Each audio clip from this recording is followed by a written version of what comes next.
Hello, everybody. Welcome back to Hear Me Out Pitch. Or if this is your first time, welcome to Hear Me Out Pitch. I'm Tim. And I'm Willem. And Happy New Year. Happy New Year. Holy crap. Happy New Year, everybody. First, it is the 8th.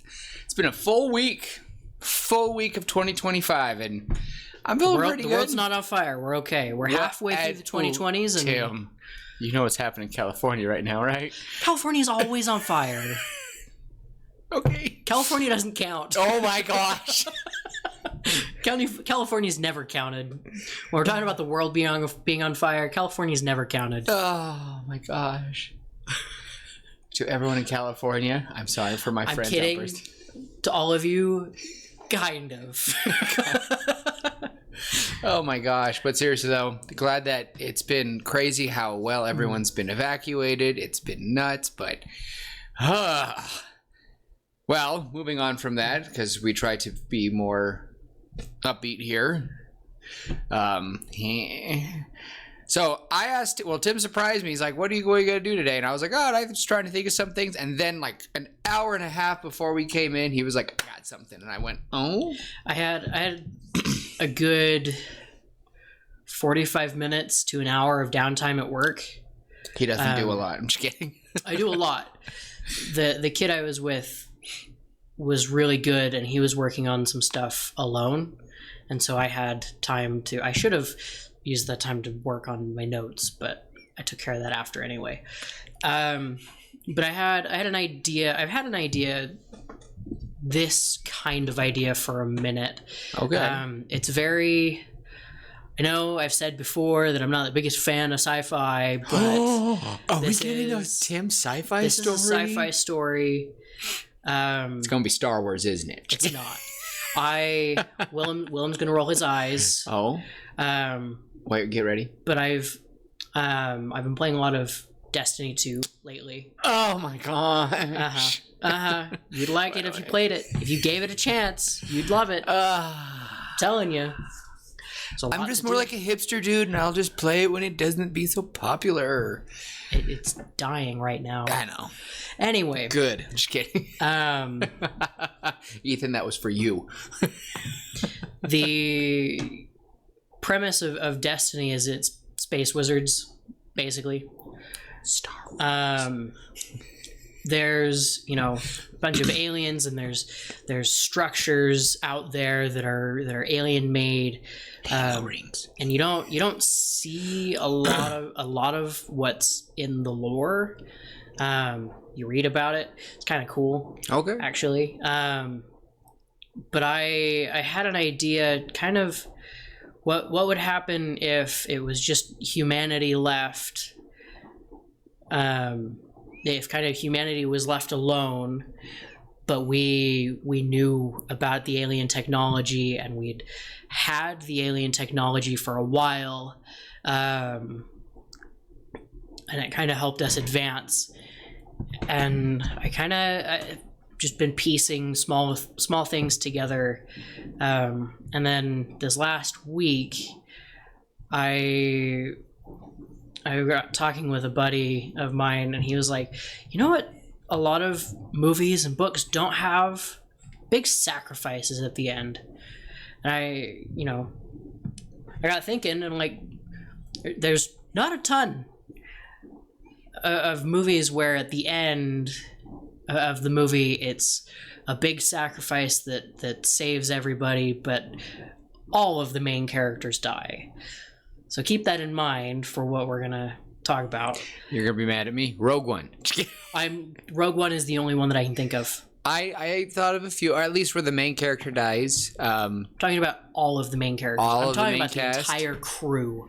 I mean, Ethan's probably kicking wherever when he listens to this, he's probably punching the air going, Halo ODST! Oh! Reach. Yeah. Oh, Reach. Yeah, sorry. Reach. Everyone, you can just kill me in the comments. It's fine. You're not a big fan of shooters. I get it. It is, ironically, it's funny because I was playing, I was before, like an hour before you came here, I turned on, Battlefield World War I. So You would love Destiny. I'm telling you. You You would love it. I don't know. We'll see. We'll see. Comments flame him. No, Tell him to play it. No, I like a good campaign and playing by myself. So you can do that, Destiny. You can play on your own or with people. When the campaign gets too hard for single player, then you ask your buddy to join you and That's true. kick the bad guy's butt. That's true. And then you just get all the loot. Yeah, pretty much. Older brother complex sort of thing. Help me with this. Okay. Anyway, Ethan, I'm not asking you to help. Just kidding. He's asking me to help. No. He'd be so mad. He'd be so mad. That's going on a clip. Anyway, this story would take place a good several hundred years in the future, Earth's future. Maybe even 1,000. Maybe a while, maybe not 1,000, a couple hundred. I mean, in the last 50 years, we've gone from you have a brick as a phone to now I can get a pair of glasses that can play a movie for me in the corner while I'm walking down the street, and that can make phone calls. Even compared to when I was a kid.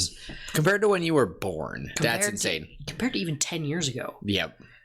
Like, we're making some crazy technological advances.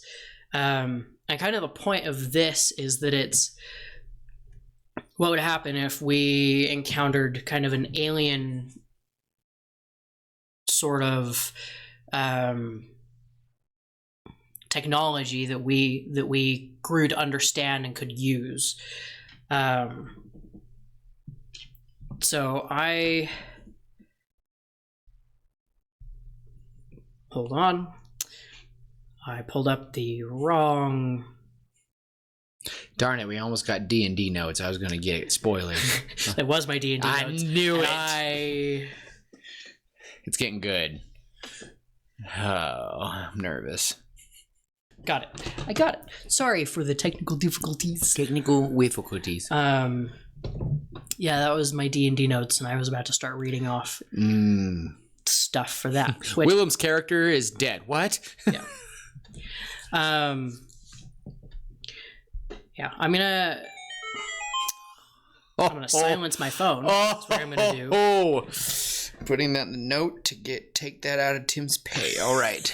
Okay. What pay? Quiet. I don't get paid. You get paid with food. That's true. You're gonna feed me with one less French fry. Yeah. The food is gonna be subpar now, Tim.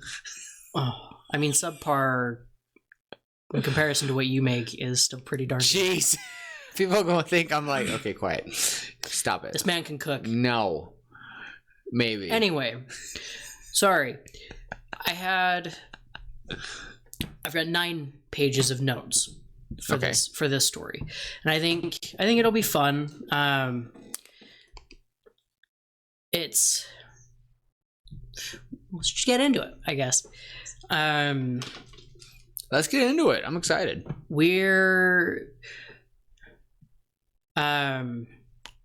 I guess basically how this story would go. It's called Ecliptica, is kind of the name I came up with, taking Eclipse and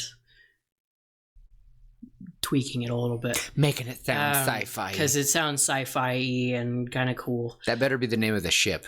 It's not a ship. Planet? No, so basically there's kind of an interstellar network powered by objects called ecliptic nodes, which is basically just ancient alien tech that allows for instantaneous transportation of matter across galaxies. Teleportation. It allows for, us to be sitting at this table, and then we activate it and it teleports us elsewhere 10 billion light years away. Jeez, that's a thought. Ooh. Yeah. So humanity would thrive as part of this network. There would be other groups of alien life that we would we would briefly see, we wouldn't see much of this alien life outside of maybe the first 20 minutes. But yeah, basically humanity would thrive on this network, and it would just be trade. You know, we'd have new materials to build our ships, new information to create, you know, to work around certain elements and work with other crazy, weird sci-fi stuff. And then, yeah, basically these nodes, I imagine they're probably about the size of like a soccer ball. Okay. They just kind of hover in the air. They would have 4 concave sides around the equator. Again, just to look sci-fi-y. You gotta have the sci-fi-y look. It's gotta be sci-fi-ish. It's got to be actually. If it's concave, then that means it wouldn't be. But these nodes basically pop up, kind of almost an interface connecting to other nodes. Okay. And so there would be kind of a facility working on keeping track of the nodes, where they are, who's using them, that kind of stuff. Kind of to monitor traffic between galaxies, you know, intergalactic travel.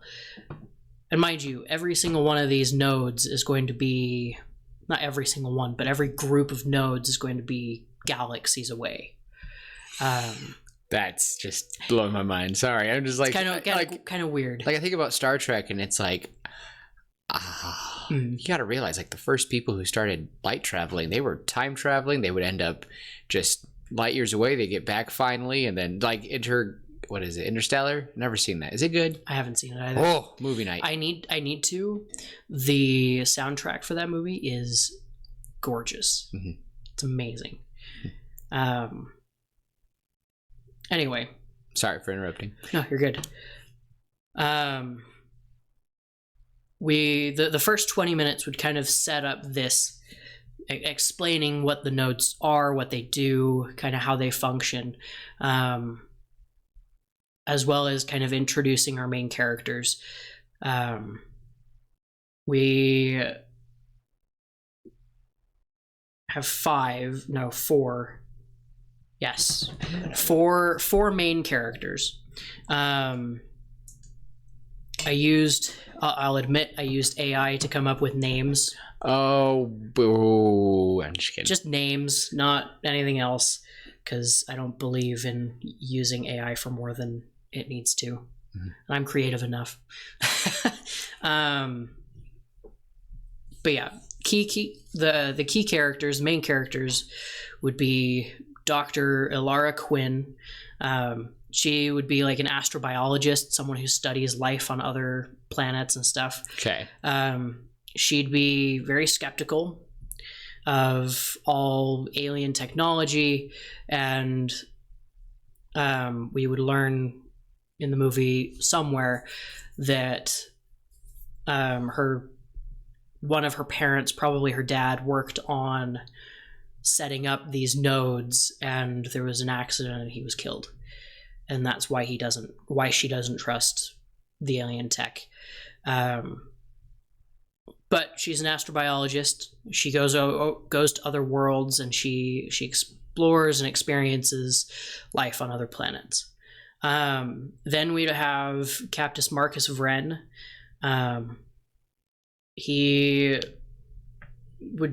He's more kind of the leader of this group. And he has to make a lot of impossible choices. He's used to making hard choices, and so he's very pragmatic, very logical person. And then there would be Kara Sen, who she's an engineer, who just kind of understands. She just gets it. She understands the alien tech. It just makes sense to her. And then, of course, because it's sci-fi, we would have Unit 7X, which is a sentient AI that assists in the mission. Does it look human? He looks fairly human. Are we going to have an alien moment? Now, you probably haven't seen any of the alien movies, but there's always an android that looks human. And in some of the movies, they don't know which one of them is. Oh, he doesn't look human. Imagine Sonny from... Okay, iRobot. iRobot. Yeah. Perfect. Okay. More like that, where maybe a little more robot than human. Okay. But like, he's a sentient AI. His loyalty to mankind is very well known. Like, he's put his life ahead of humanity multiple times, and it's always worked out. And yeah. So Tim, really quick, just to kind of get a question out there though, is, and I'm not trying to, my question is, what are you going to do and how can I help so that we're not making a run-of-the-mill Star Trek adventure? Because it's hard. I've got the story ready. This would be more... I'm trying to think of any... I don't care for sci-fi. It's not my favorite genre. But like, I'm trying to think of stories. I've never seen Interstellar, so I don't know quite how that goes. I don't know. You're not a Trekkie? My middle name is Kirk. That's about it. You're not named after Captain Kirk, though, right? No. Okay. No, my middle name is my dad's middle name. My dad was named, from what I remember, he was named after a family friend. Okay. Love it. Sorry for... I think my thoughts really quick are just...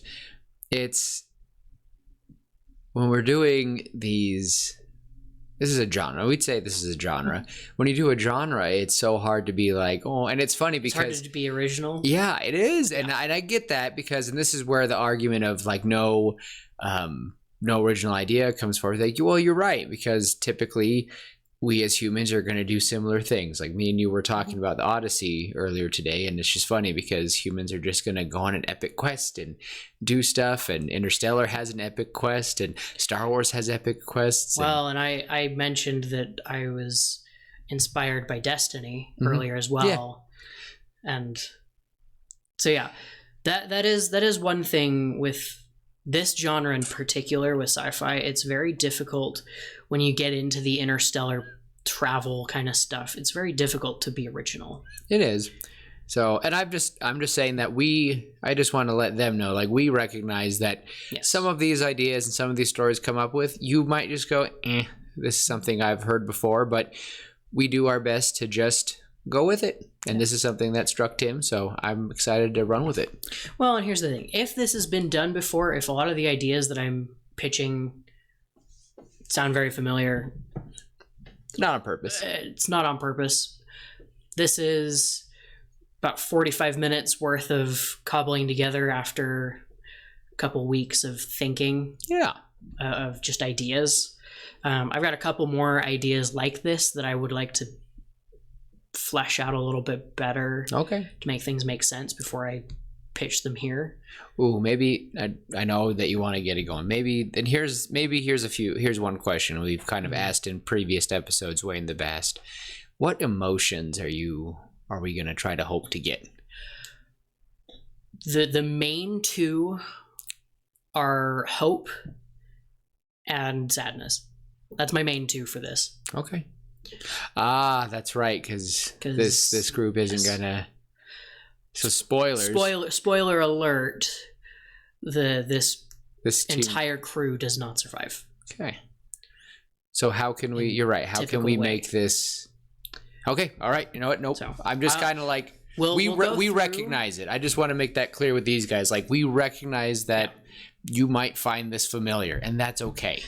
Well, and while we're going through, again, this is super rough. Like, this is more rough than some of my other ideas that I've pitched. Yeah. But I actually have a skeleton. Like, I have a full skeleton. I would for hope the you whole have a thing. skeleton, Tim, and you're not just some pudding monster. I have a full skeleton for this story. Okay. Uh-huh. Oh. Okay. I just imagine you a little pudding guy. Help me. Sorry. Anyway. Before he's so rudely interrupted. So that's our main characters. There's just the main four. There'll be other characters around. I haven't named any of them. I don't really care to. They're not my focus. That's fine. But yeah, basically these nodes, right? These ecliptic nodes have the technology to connect to each other and allow for interdimensional travel.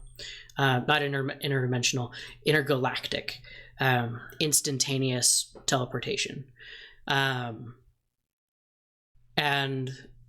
we're going to start with our first 5 minutes is going to be explaining these nodes, and then maybe 20 minutes introducing the nodes, introducing our main characters and their lives and kind of who they are, what they stand for, how they fit. And it'll also introduce the beginnings of the plot. This basically there'll be a big monitor that just has a list of every node and kind of a symbol name attached to each one. Kind of like at the airport, right? Mm-hmm. You have the flight numbers, and where they're going. Mm-hmm. It'll be very similar to that. Okay. And after introducing stuff, we'll see a new node pop up, and its location is unknown. Okay. And it'll have coordinates and stuff, and they'll look into it. People will look into it across the universe. It'll be sent out throughout, and they'll determine that this node was activated near on a megastructure near a dying star. And that's where our our main characters will come in. They will have been handpicked, right? So they've never met? No. Okay. No. Because I'm imagining, you've mentioned that the captain and the AI will have met, but that's it. The captain handpicks the AI. The rest of this kind of intergalactic council picks the others. So each node has become its own sector, its own area. So are we to think that possibly there are wars between these nodes? Because again, you're saying not really aliens is the focus of this movie. It's the focus of humanity. If we end up, and I share this belief with a lot of people, including Mr. Tyson, the great astrophysicist, the great physicist. He said that if we get to a point where we are technologically advanced and just advanced enough as a people, war isn't going to be a thing. We'll have put that behind us because we don't need it. Oh, I've read a totally different story with Red Rising, and I feel like personally, if we had other civilizations and we're at a point where humanity has evolved mentally, emotionally, structurally enough to get to the point where we are with other cultures in the universe, I don't think war is going to be our immediate response. Well, of course. So aliens are of this story, but you made it kind of appear that you wanted the focus to be like humans accept that there's humanity aliens to be separate. Okay, and that's what I'm saying is if aliens were so, because it's the galaxy's huge, and we can go for so long without even seeing anything. Even if we were able to go billions, we could still not see life. So the point I'm making is, what if we were at this point where we still haven't had those full interactions? We like, of course, we found this alien technology, we grew from it, but I just feel like if there isn't a threat yet of aliens, or there isn't like we haven't made a they versus us mentality, I feel like humans would start getting weird. But we don't need to have that in this story. But I'm just saying, my personal opinion is, until you physically find and this is just how I see. I love people. I think they're great, but I also understand that we like to draw lines between us versus them. Tim likes Destiny. I don't. We could probably rally like 50 people on the group chat. So yes, start a war in the comments. Destiny versus no Destiny players. Let's not start a war in the comments. Point being is, so to be clear, you would like it, the idea that humanity, is advanced enough that we like aliens are probably there. Maybe they've had a few interactions and it kind of helped. So maybe it's at this weird point where they're like, hey, there most likely there are aliens. We prove it with this. And there's like a gap of, we're at a kind of a weird gap of peace right now. What I'm wanting is an empty alien spaceship was found on the far side of one of our planets in the solar system. We retrieved it, collected the technology within, took 50 years to understand it, and then we created that's why a couple hundred years, like 2250, maybe 2300, somewhere around that range. Took us time to understand it, and then it's taken us. Ooh. And we got to a point, and maybe there was in past, maybe it's mentioned briefly that there was an intergalactic conflict that was sorted out with a treaty that involved this group. It would be members of many different planets, and that would be this intergalactic council that is in charge of keeping track of the nodes. So humanity is part of this council? Yes, humanity would be part of the council. There would be others. It would really just be kind of everybody, almost like an intergalactic NATO. Okay. Okay, so the point of this is we are not yet. So there probably are. Okay, so I imagine that it would be cool. I like world building.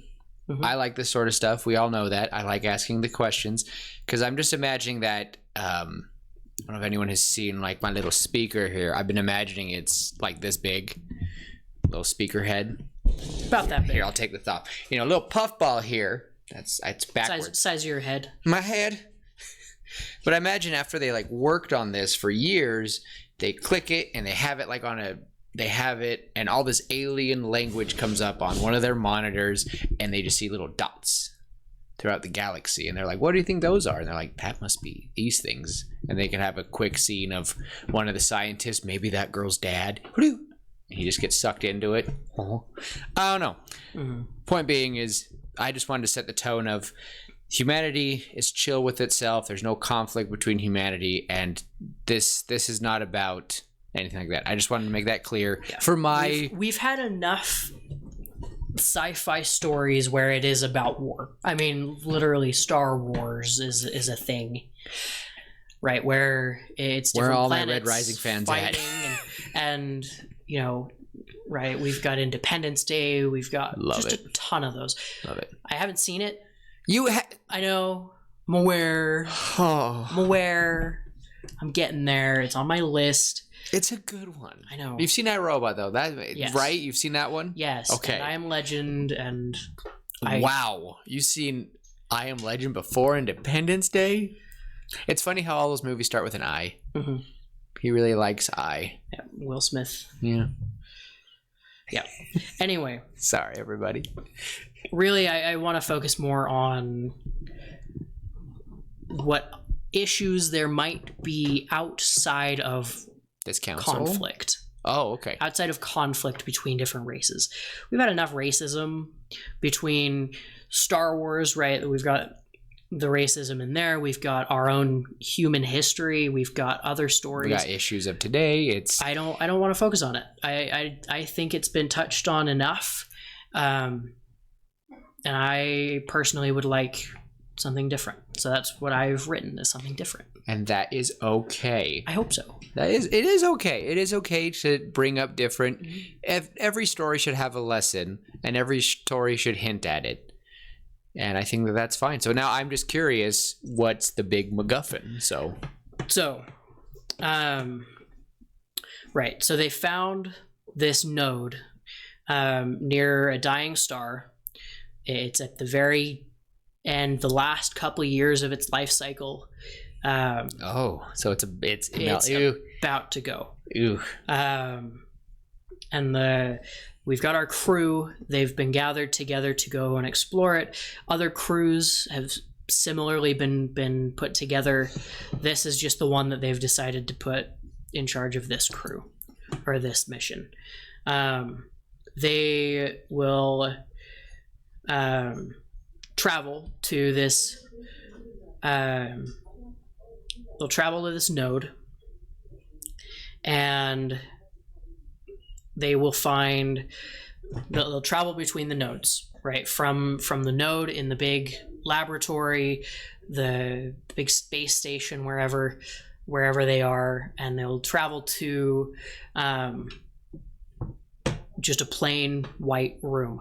And in this plain white room, there will be another one of these teleporters. I'm imagining like a platform, right? Platform with kind of a framework with the node at the top. Okay. Like a disco ball? Not really a disco ball, almost like the keystone of An arch. Okay.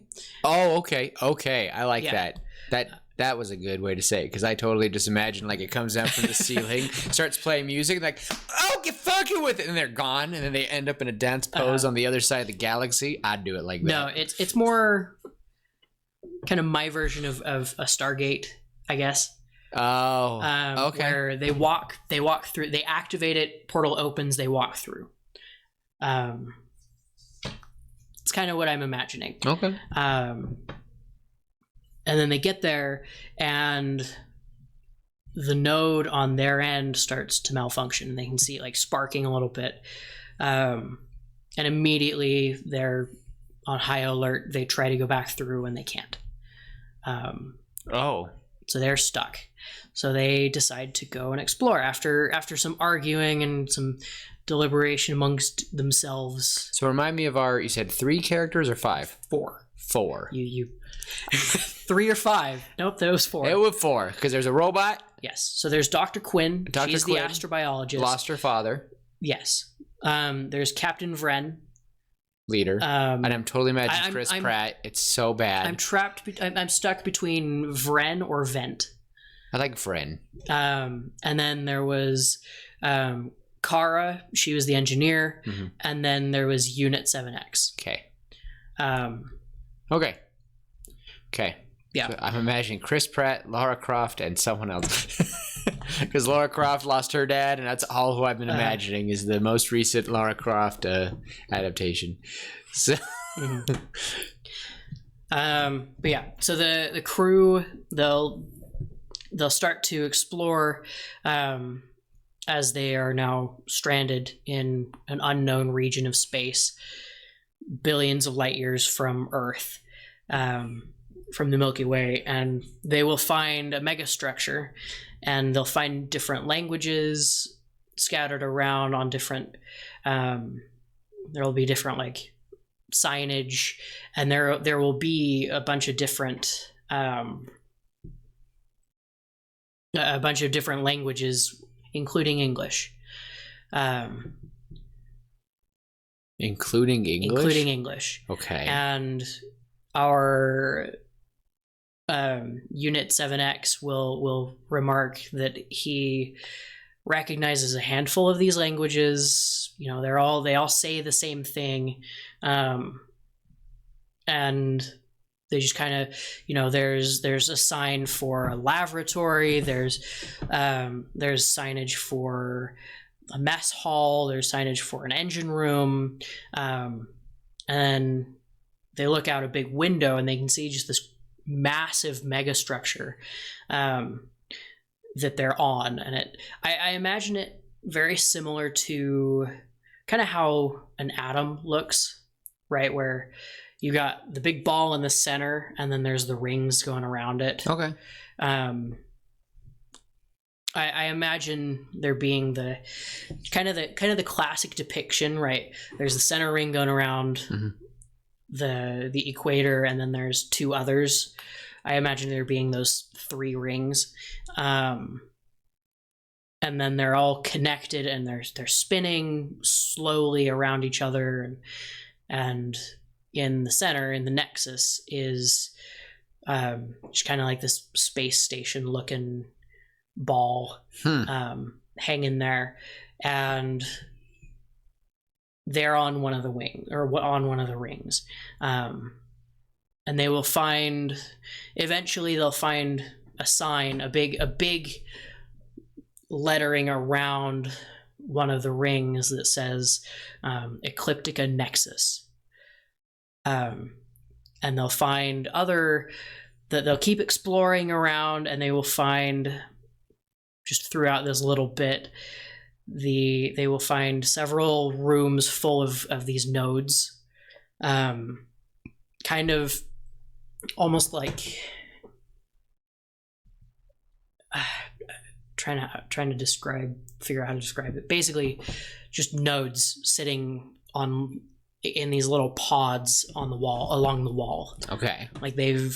They're there to be sent across the galaxy to connect everything. Anyway, so they will start exploring the Ecliptica Nexus, and doors will open automatically for them, kind of the Star Wars style. Got it. And other stuff, like there'll be some monitors and stuff that'll pop up with little messages, revealing different things about different rooms. And one of the crew, the engineer Kara, will mention something about how it seems almost like this place is alive and thinking and trying to interact with them. Anyway, they will basically, throughout this movie, what we're gonna find out is that this dying star is the center of the universe. It was the Big Bang, and it's preparing for another Big Bang. So they would need to prevent that if they wanted to prevent. So this is the beginning, the origin, the everything, the alpha of all alphas. Mm-hmm. Okay, yeah, that hurts my brain, but yeah. I can jive with that. And around this station, they'll find remnants of the lost crew, the original crews of this place. They'll find helmets scattered around. So this place is so old. It's old, yes. We can't even fathom it on our time. On our time, no. This is ridiculous. Trillions, even quadrillions of years old. Okay. Yeah. It would be cool. So I'm guessing that the whole it's not alive, but it's like an AI. Yeah. It's something. It's semi-sentient, I guess would be a good way to put it. And it's old. Yeah. And the thing is, they would understand, the crew, after a while, this place would start to test them, and in different ways. Not entirely sure how. I just thought it'd be cool if this place was smart enough to test them to see if they were worthy of preventing the end of the universe, instead of furthering it, speeding it up. Okay. I'm having a very... Ooh. I would like to preface, I am a believing Christian, but a part of my mind went very scientific fun route and just said, take away all the gods for a second. All gods. Take it all away. Make this machine God. No. No? No. More... Not like it made things happen, but when this... I imagine it's more this thing understands its purpose. Mm-hmm. And what is its purpose? To connect the universe and to protect it. Okay. Again, I think that's why. Well, it'll be revealed. That's why it activated the broken node, the only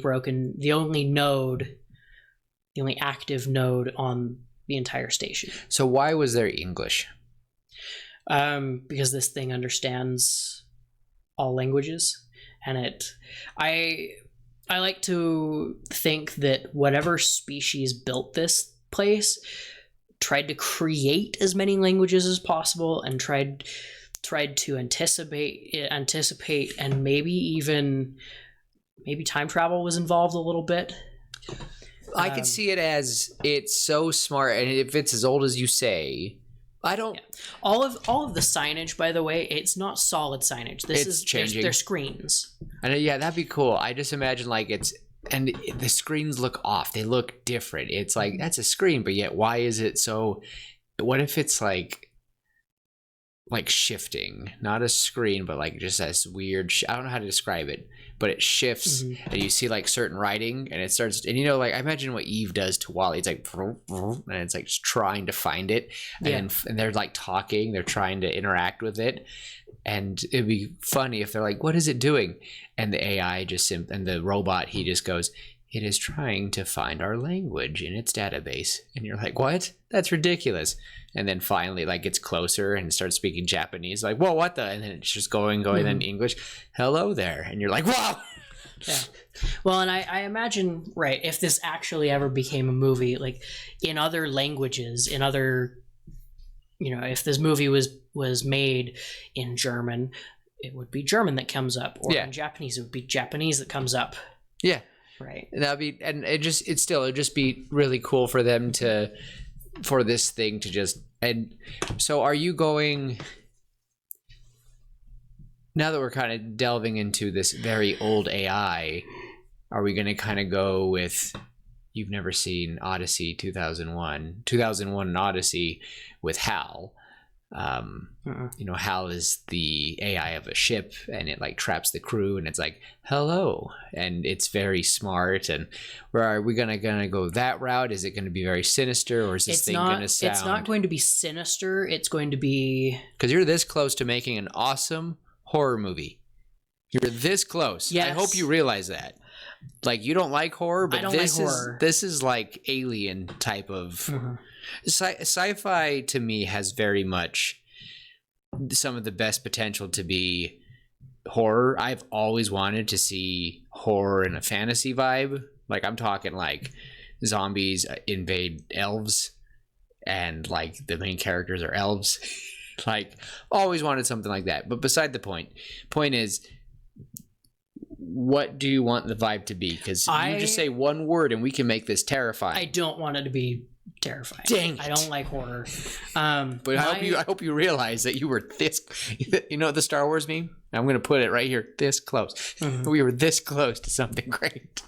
My vision for this AI would be a very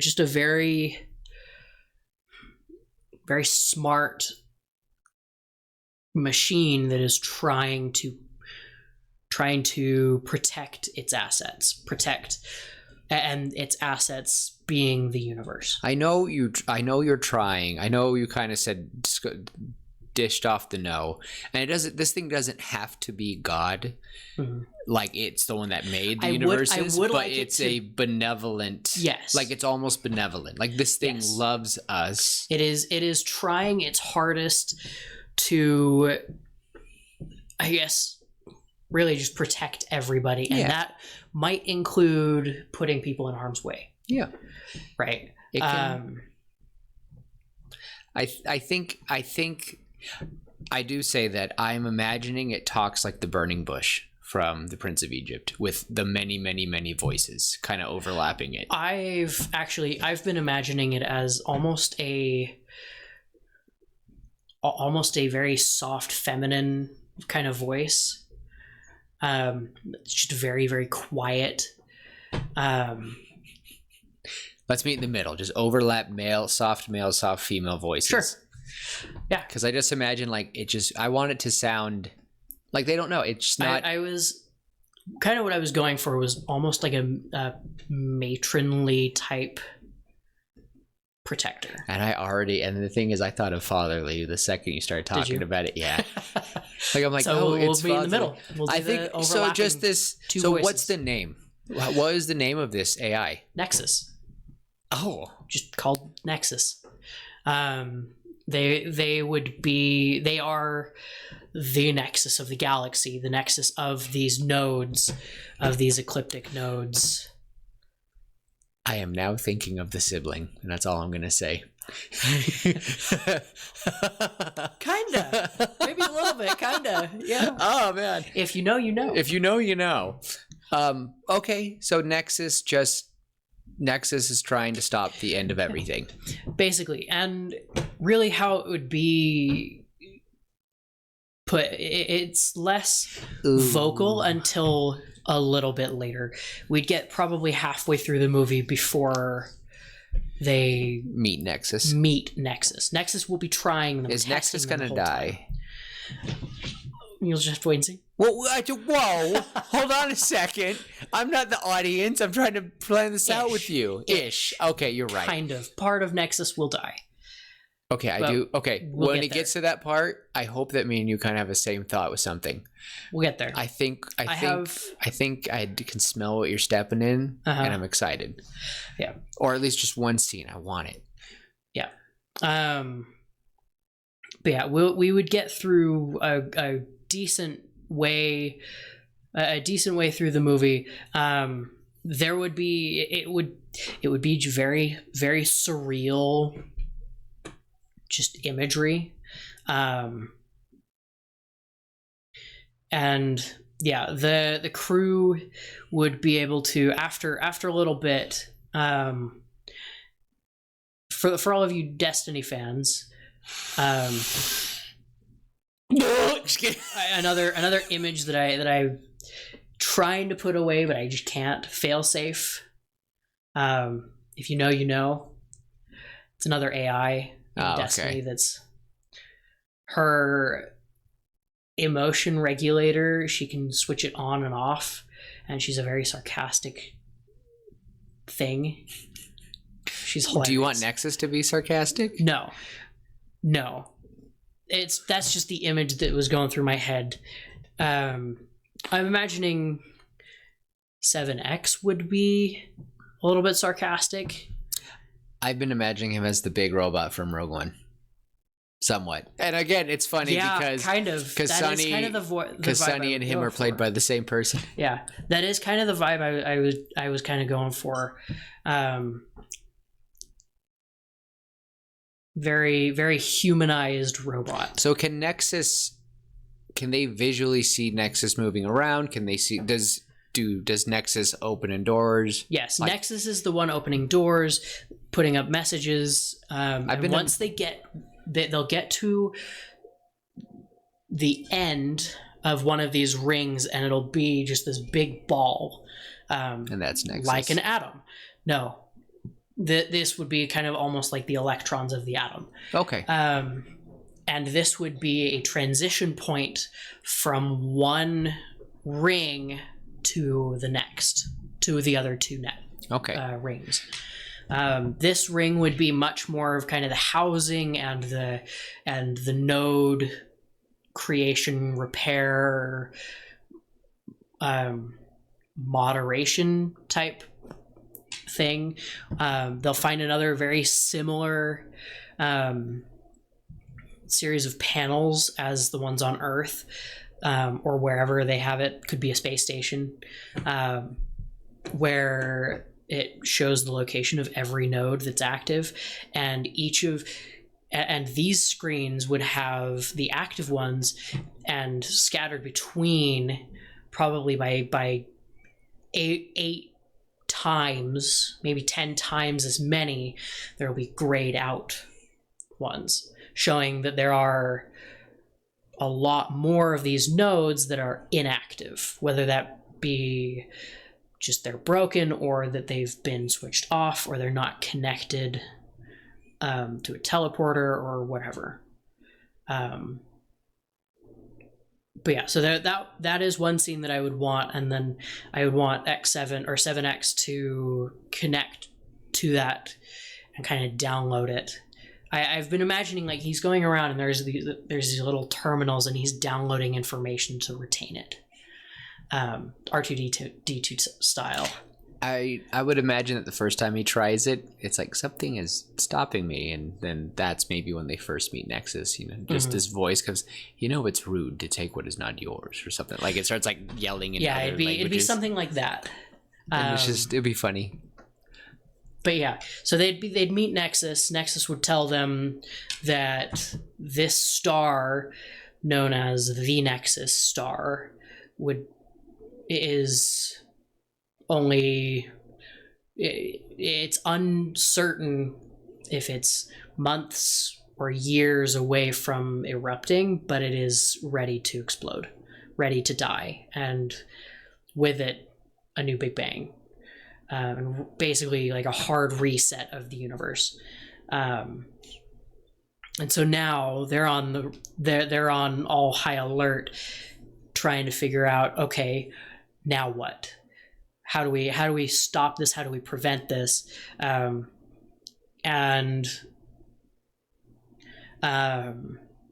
they'll manage to decipher the true purpose of the Ecliptica Nexus, which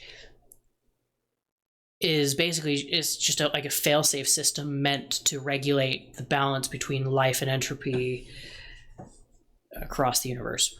And that includes the destruction of the universe, which is this Nexus star. It would explode and kill everything.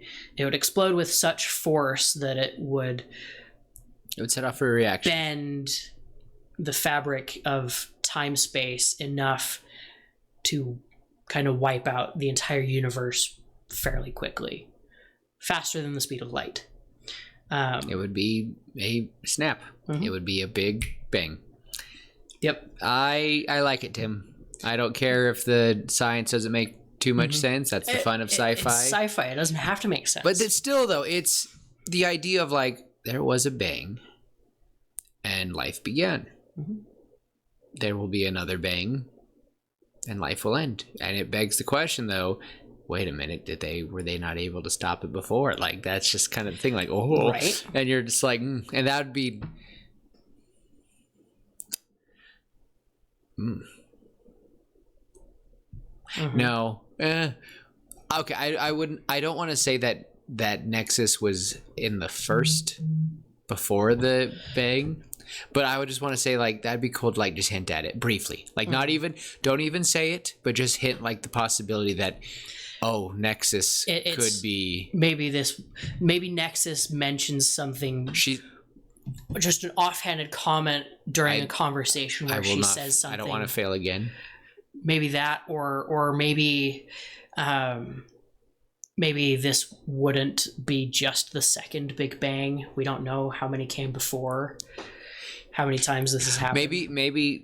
Maybe they'll say that, but then when I'll just say near the end with a dramatic finish or something, I would want Nexus to hint like, I don't want to fail again. Like just very brief, very briefly. And it's just like hinted like, Oh my gosh. And again, I know y'all are like, Willem, let go that Nexus is God. You're right. Quiet. I like mixing Christianity. I like mixing religion and sci-fi. It's one of my favorite things to do. I'm weird like that. Quiet. I was a sci-fi nerd before I was a Christian. Quiet. I'll be honest. I enjoyed more of sci-fi and the stars. So then I grew up more, and I slowly, yeah. Anyway, I just would like to hint that I like the idea that this benevolent old AI just loves us all so much and has been connecting and interacting and and has set things in motion over time. Like, to me, I just can't help to think that that's what a being would do. Like, it would be funny if one of them was religious and they meet Nexus and they're like, are you God? I just imagine one of them is like, are you God? And then Nexus is like, I'm not that old, or something ridiculous like that. Like, I'm not that old. And you're like, wait a minute. Just Nexus says something, and you just see the captain in the corner of the room, like, drop something or spit out coffee because Nexus made them all this glorious food. Like, imagine they're eating food, and Nexus has all these robots making them food, and it's delicious. And like, how are you making food? I've been imagining it's empty, aside from the crew. Yeah, and like Nexus is just talking to them through screens. Well, there's no robots. Okay, then they can work she. However, I'm gonna just say Nexus is whatever we say because Nexus is Nexus. But I imagine that Nexus makes them food though, like in the kitchen somehow. Like they pass through all the equipment, or they just have a meal. I just imagine one point there has to be a meal. Yeah, I would think, again, just thinking about where we would be at that far in the future. Food and rations would probably just be almost like ration sticks. Well, think of how cool it would be if Nexus could just make them just a meal somehow. And the thing is, I'm assuming Nexus knows this crew is going to die. They kind of, they'll be figuring it out too. And that's why I would want Nexus to make them like a last meal. They celebrate with them, and yeah. I want it to be, do we want it to feel like a betrayal, or is it one of those things where it's not a betrayal? The captain kind of says, all right, so we haven't been saying the quiet part out loud. We're not coming home from this, are we, Nexus? And Nexus is like, no. Yeah, we would have a conversation like that somewhere toward the end. There would be some conflict between the members, we could either, basically it's going to come down to one of two things. We can either figure out a way home where we can be with our loved ones when we all die, or we try and most likely fail to stop this while we die. Okay. It's kind of a choice, and the captain would be the one to kind of say, all right, no, if there's a chance, we have to take it. And then everyone will kind of be on board with that. I feel like the woman whose father, she would be the most... Captain Quinn. So I feel like Dr. Quinn. Dr. Quinn would be the most hesitant. I think Dr. Quinn would be the most hesitant to trust Nexus. Just because Nexus is basically the reason that her dad died. So I do want to ask though, can we have, and it might be cheesy, I don't care, can we have it that her father was with Nexus at one point? Because I've been imagining that. Sure. Yeah, actually that would fit in pretty well. Yes. Dr. Quinn would be talking. They haven't addressed each other by their names, except, they've only been calling each other by their titles, except Kara, because she doesn't have a title. She's an engineer. I feel like Nexus, though, somehow would just know all of their names in a weird way. I think here's what it would be. They would start having an argument. That argument. We're not going home. We need to figure out a way home. We can't go home. There's a chance, right? And the captain will say, Dr. Quinn, you need, this is an order, you need to stay. And so does she want to find her father, or what is her intentions? Has she always been a believer that her father didn't die? No, she's always been a believer that he's gone. Okay. But at that point, when her name is brought up, Dr. Quinn, I keep almost calling Nexus failsafe. Thanks, Destiny. Boo. Basically, Nexus will say, Dr. Quinn, you say, as in so-and-so Quinn, maybe Dr. like Isaac Quinn, something like that. And I'm thinking Kyle for some reason. Dr. Kyle Quinn. Dr. Harleen Quinn. Quiet. No. That is why the Kyle that's why the name Kyle came up. To be honest. Oh yeah. I like the Y. I like the Y with the with the Quinn. It's just my brain. Anyway. Yeah. Kyle Quinn, sure. Dr. Kyle Quinn, and she'll be like, how do you know my dad? It's because you killed him?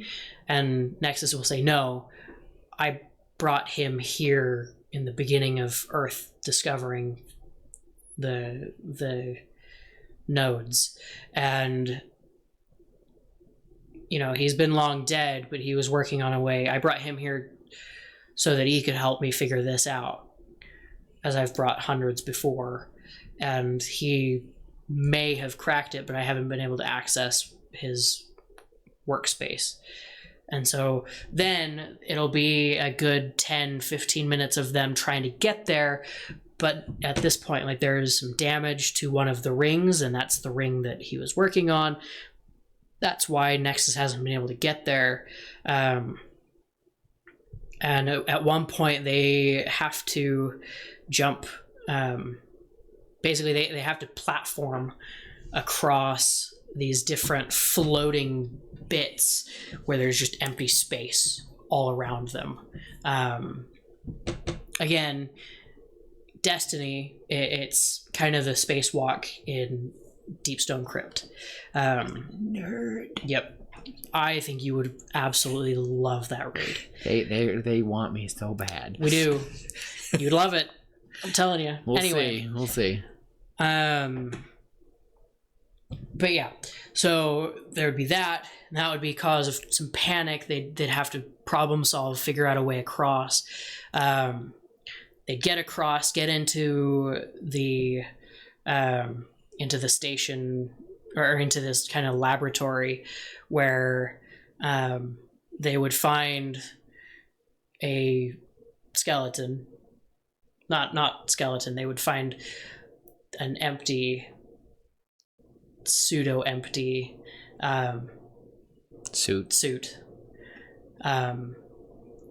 And the name tag would be Dr. Quinn. You have to have the cheesy part, though. She'll like be sitting there, kind of like they'll be looking around, and I imagine like the captain, like, and she's just kind of going through all her father's notes, because you know he had to have something, and I imagine the captain, or Kara. I imagine Kara would be the perfect one. Kara's just sitting there, you know, I imagine she's just the cute one. Again, she probably would have asked Nexus, "Are you God?"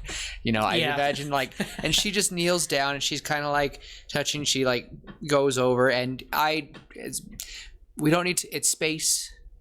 It works. They've probably finally sealed it, but she kind of, you know, she builds up the courage, her alone. Kara wipes it away, and we just see her father just resting there, and she kind of like looks down, and he wouldn't have decomposed. Yeah. So I just imagine though that Kara's looking, and she kind of like just goes, "It's good to meet you, Doctor," and she just kind of she's just this very sweet character. Like they kind of roll their eyes because of how sweet she is. Like that. I've been imagining. Oh my goodness, the engineer from Atlantis. That's who I've been imagining in my head.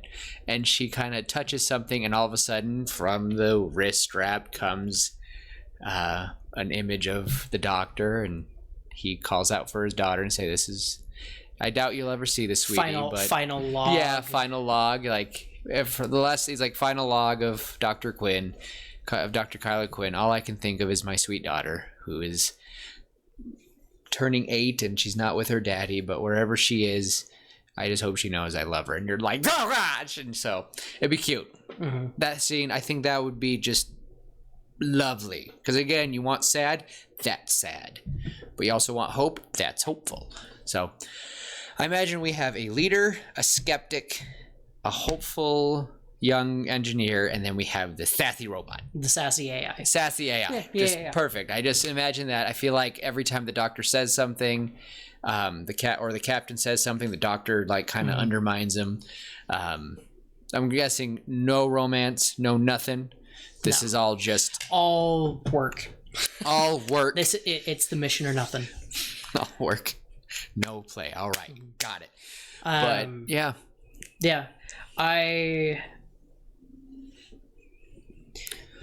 I think her father being him being there would be good. And yeah, he wouldn't have decomposed. He'd just be asleep forever. He'd just be looking like that. And she, Dr. Quinn would take a moment and find in his hands he'd have a little data stick, kind of Star Wars style, just a data stick that she could plug into one of the computer frames outside. So they have to platform back. They make it back just fine. After a couple close calls, maybe she drops it into the vacuum of space and they have to figure out a way to get it without losing each other. Something suspenseful. It would be the thing where we thought we lose the AI, like something crashes, because again the rings are, you say the nexus is kind of falling apart, and also there's a giant kind of black hole thing happening, and it's a star that is slowly expanding.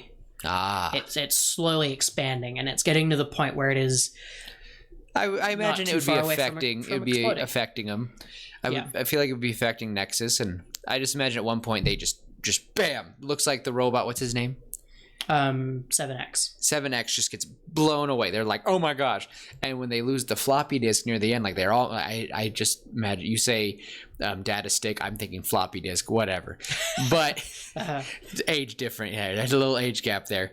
At least I know what a floppy disk is. You're right. I actually had to turn in until 2004, I was still putting homework assignments on a floppy disk to turn it in just for my computer science class. But then a year later, we had all officially moved to USBs. Mm-hmm.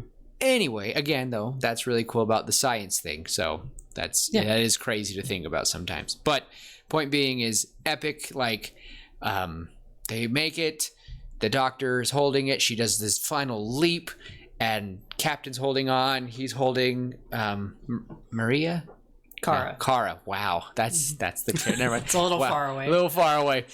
I'm terrible with names. And she's holding Kara to like reach out. She grabs it, and it again something just from the giant expanding star. They see just like a giant sun flare. Yep. Flings the disc out of her hand. It goes flying, whatever, or even just out of her suit. Shakes the whole station and shakes it. Grip. And then they see it flying off, and this metallic hand comes out of nowhere. Bing! And he's just grabs it, and he's wrapped around his foot is just a cable. Yep. And he goes, "I have returned." Something silly like that. It's me. Oh hey. Oh hey. Come here. Did often? You drop this? They're like. Captain looks down. Okay, I am glad you guys put that emotion sense. I imagined Kara. Is it Kara? Kara was like messing with him, like, I'm gonna make your personality a little more chipper. On the treadmill in the waiting room, waiting to go, waiting to travel. And it's like, no, I am not dealing with some sassy. Like, no, you're gonna have a little more sass and. I have arrived, and he like comes out like a very even more sassy C-3PO, but also like, I'll kill you in a second, but I'll do it smiling. Hi. C-3PO meets Sonny. Yes. Failsafe. I guess you wouldn't. I know, but I'll pretend failsafe for sure. Anyway, her crew died horrific deaths, and so she split her personality, her emotion wheel off of her. So now she's super sarcastic and also super depressing at the same time. At the same time. Sounds like me. I'm just kidding. You would love failsafe. I bet I would. Look, maybe Along I'll with- get into it, but we'll see. Just try it. Just try it. Just try Anyway, it. Peer we'll pressure have is the still real. conversation- We'll have this conversation later. Anyway. But yeah, they'd get it. They'd bring it back to Nexus where they can... To a room where they have access to a control panel, and they plug it in and Have you seen Titan AE? no. Oh my gosh. That's a great one. You should watch it. Lauren, if you ever listen, I know you love it. So I'm not, but I love that's the kind of hope the crew stays alive though, except for all the bad guys. They're hoping. They keep hope alive while they're doing this. So the Nexus station though is going to die. Like, is You'll it see. okay? You'll see. I have an idea, but that would spoil it. Spoil what's going on. Basically, what they would do is they would have to plug it in. They'd look through, and they wouldn't be able to understand it. And Nexus would say, something to the effect of, "Oh, he's clever. That is one clever man. We can do this." And she turns off the rings. She says, "Come to my power core at the center."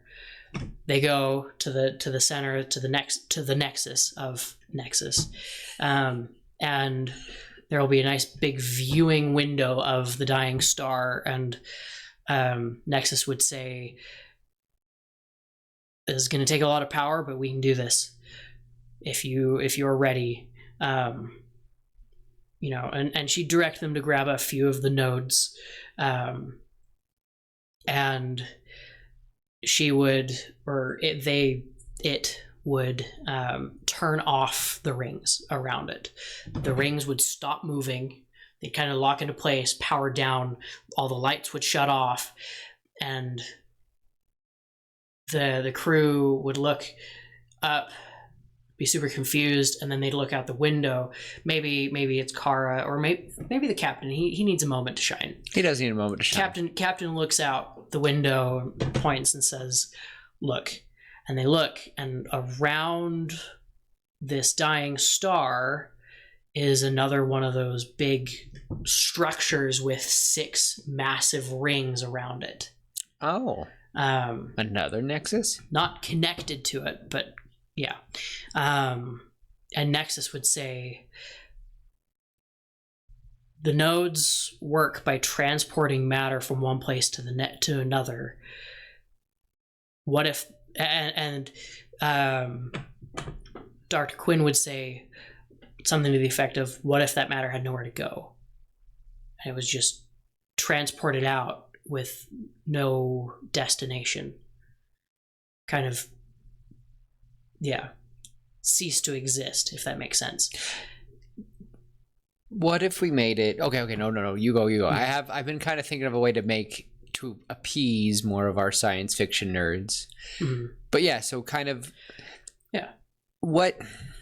So these Nexus... It would be these nodes would be used, these ones in particular, wouldn't shut down the whole system. Mm-hmm. But these nodes would be used to transport the dying star. Nexus. It would transport Nexus and the dying star into the realm between matter. Kind of almost like a pocket plane. Almost like in D&D, kind of the pocket astral dimension. sea. Yeah. So basically, I'm kind of imagining, to kind of put it in another way of thinking, we are siphoning the star throughout so many spaces that it just, like, imagine a big ball of yarn, and it's just a whole bunch of yarns, and imagine you had a bunch of little spools just slowly unraveling it. You just grab multiple strings and it just spreads it so thin that it just... It'd be more like it's teleporting, and it teleports, and it's in teleportation, if that makes sense. Yeah. So it's got nowhere to go. Yeah. So no, and imagine, so like think of it that way though, that since they're all kind of teleporting at the same time, the spool effect, it kind of gets stuck and it's gone. Just because it's getting teleported at the same time, so many different places and going about so many ways, it just gone. So sorry, my camera was like hello ish, and that's just how that's what I'm trying to make. You'll get a different image when I explain. Okay, sorry. Other Captain Marcus will say, what do we do? Nexus will say, well, that's the hard part. You have to get onto those rings and put the nodes in manually. So they'll do that. It'll be super difficult. We'll lose one of our members, probably the AI, just because. Hold on to the AI for a second, but maybe. But lose one of the members, not Dr. Quinn. I don't want to lose Kara, but maybe Kara. It might have to be Kara because I don't want to lose the captain either. Well, maybe we do lose the captain. I don't know. We lose someone. Maybe we don't have to at this point. They put the nodes in on these rings, and when they get the final one, the teleportation happens, and Nexus. Maybe the AI stayed back maybe 7X stayed back with Nexus to help direct the crew, saying, "Hey, you need to go down this hall, hang a right, it'll be there, blah blah blah." Maybe because he's the only one who can communicate with them at that point via like an intercom system in their helmets. They all get back. Maybe the captain gets lost at that point. Activating his node, he dies. The other two make it back, and Nexus says, "I have 4 override switches that I need you to activate at the same time." So they'll activate them all at the same time. 7X will have to take 2 of them. He's an AI. He can split himself into 2 parts, maybe top and bottom, and he uses his foot to.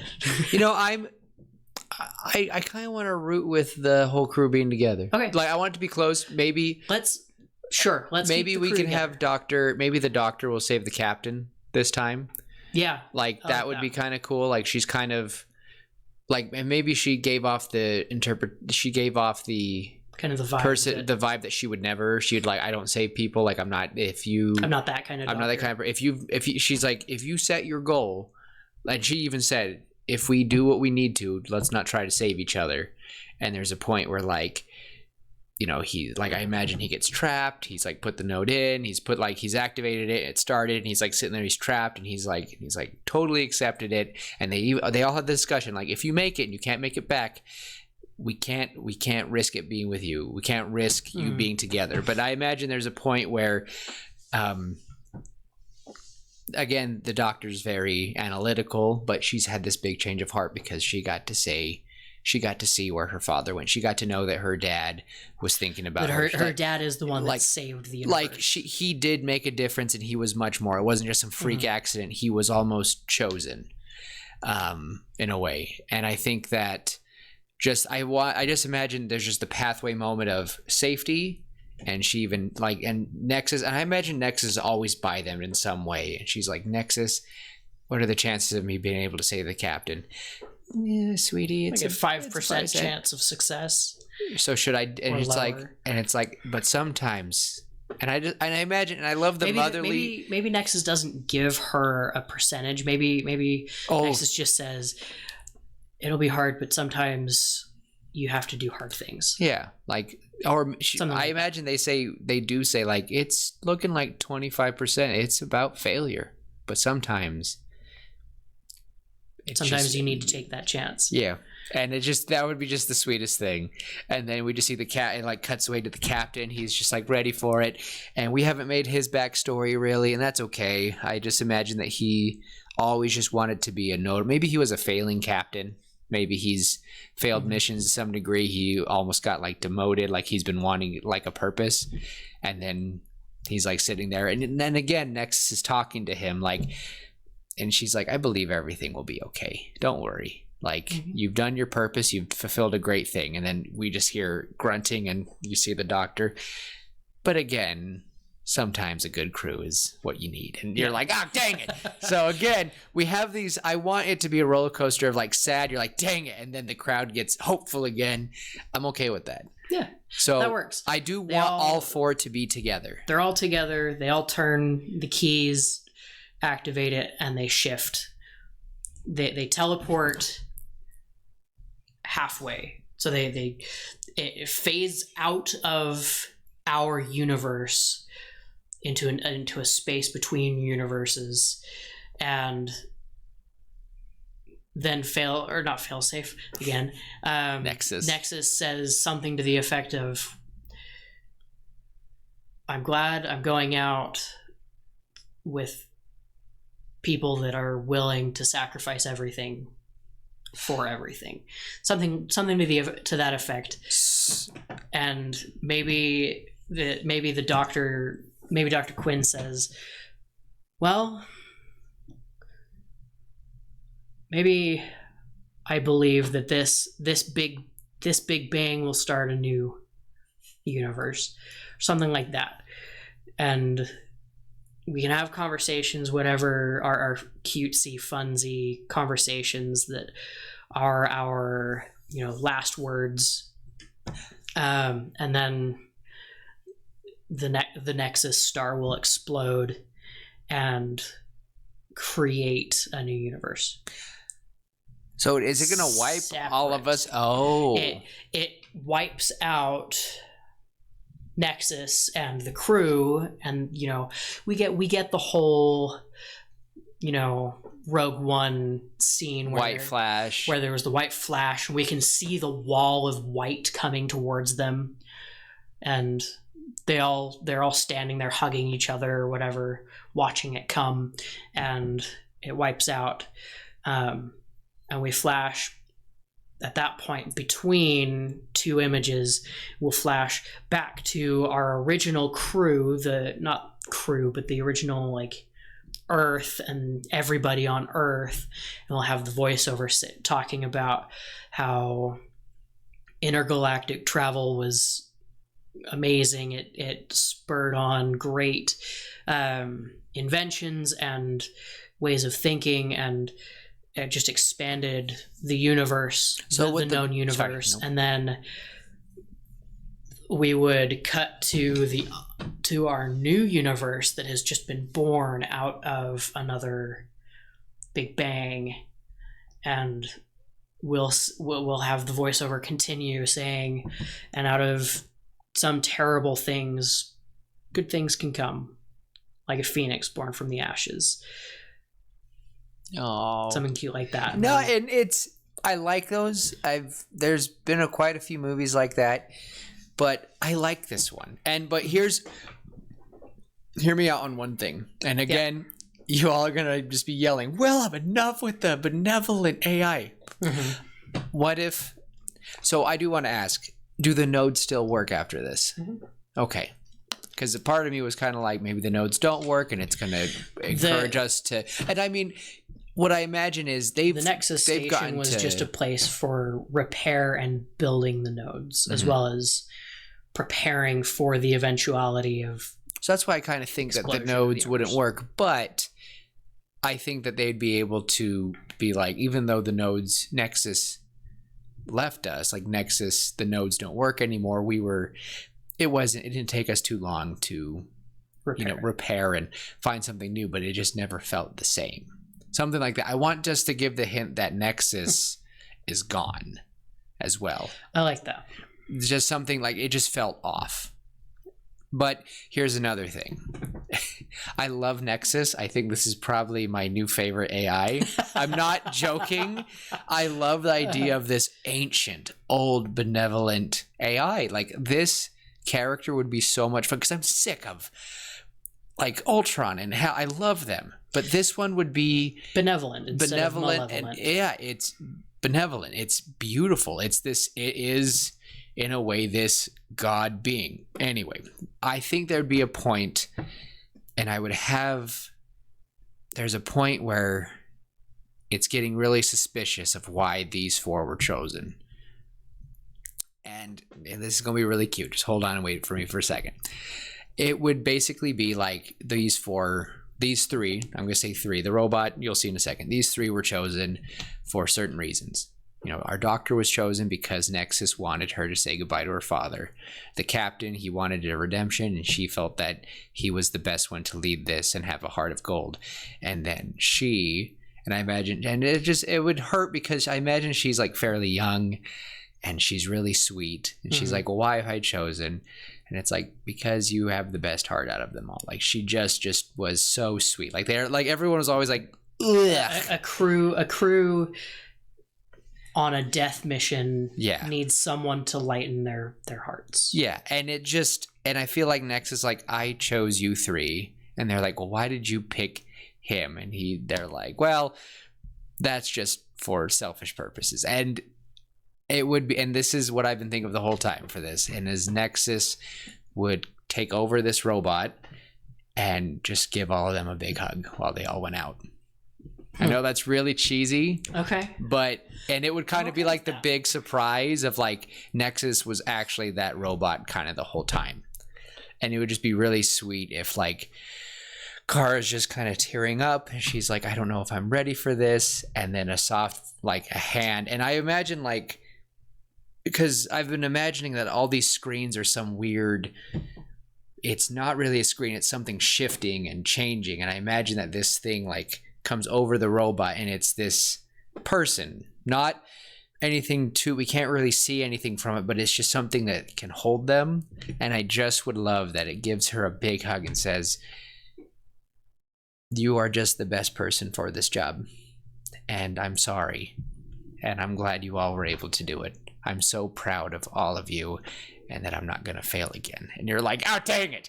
So, and I think it would just be beautiful. And it's like, and Nexus would just simply say, and I'm okay. And let's do this together. And it would be cute because I imagine that the zooming in on the new galaxy, we would just kind of zoom in and very briefly in the middle would just be a little Nexus station. And then we kind of zoom inside the Nexus station and we hear hello, and then that would be the end. And Nexus is just starting again somewhere else. I like it. I think that would be kind of cute because Nexus would be the narrator at the end. Yeah, Nexus would be the narrator. And it'd be sad because they feel like they left there. And again, I'm not trying to make Nexus this gut, but if this being is so old and has been watching all of life in this galaxy and is like preparing to leave in order to save it, you don't think it's, oh, what if Nexus knew that was a thing? And it's like, why did you choose us?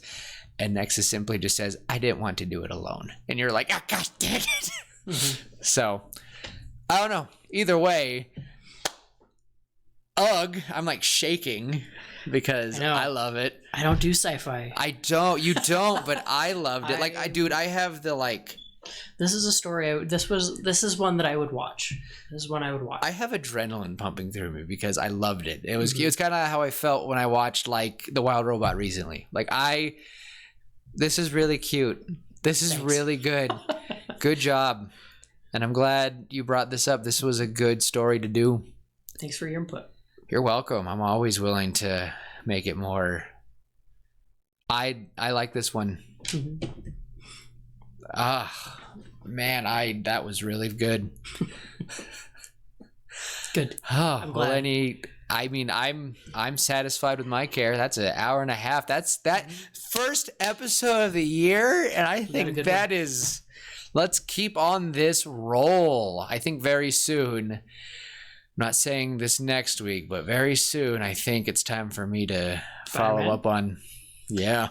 Oh. I've been thinking about it a lot lately. So. Okay. I'm okay with that. Okay. I'm excited. All right. Well, any final thoughts from your end? Not really. I mean, just as always, be kind, love each other.